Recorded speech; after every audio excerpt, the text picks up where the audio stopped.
AP తిరుమలలో వన మహోత్సవాన్ని ఘనంగా నిర్వహించింది టీటీడీ. ఆలయ ఈవో ఉన్నతాధికారులు కార్యక్రమంలో పాల్గొని మొక్కలు నాటారు. ఏటా వన మహోత్సవం నిర్వహించడం ఆనవాయితీగా వస్తోందని చెప్పారు టీటీడీ ఈవో శ్యామలారావు. అటవీ ప్రాంతంలో 10,000 మొక్కలు, ఇతర ప్రాంతాల్లో మరో 2,000 మొక్కలు నాటుతామన్నారు. సీడ్ బౌల్ విధానంతో మరిన్ని మొక్కలు నాటుతామని చెప్పారు. త్వరలోనే ఆయుర్వేదిక్ మొక్కల పెంపకంపై విధి విధానాన్ని రెడీ చేస్తామన్నారు ఈవో. రాష్ట్ర వ్యాప్తంగా వన మహోత్సవం అనేది జరుపుకోవడం జరుగుతుంది.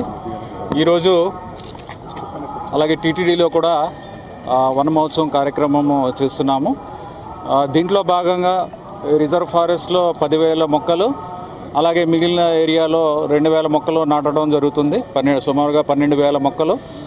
అలాగే ఇదే కాకుండా మొత్తం సంవత్సరం పొడుగుతా టెక్నాలజీ యూజ్ చేసి సీడ్ బాల్ కాన్సెప్ట్ ద్వారా అలాగే ఇంకా ఎక్కువగా మొక్కలు నాటే కార్యక్రమం, సీడ్స్ వెదజల్లే కార్యక్రమం కూడా చేస్తాము. ఇంకొకటి ఏంటంటే మనకి ఆయుర్వేదిక్ కాలేజ్ ఉంది, ఆయుర్వేదిక్ ఫార్మసీ ఉంది. అక్కడికి చాలా మెడిసినల్ ప్లాంట్స్ కూడా కావాల్సి వస్తాయి. ఈ మెడిసినల్ ప్లాంట్స్ కూడా అన్నీ కూడా ఇక్కడ దొరికే విధంగా ఎక్కడైతే షార్టేజ్ ఉందో అవి కూడా ఐడెంటిఫై చేసి అన్నీ కూడా ఇక్కడ పెంచడానికి కూడా అదొక కార్యక్రమం కింద తీసుకుని చేస్తాము. అది కూడా ప్లాన్ చేస్తున్నాము. మీకు కూడా త్వరలో అవన్నీ కూడా విశేషాలన్నీ కూడా తెలియదు.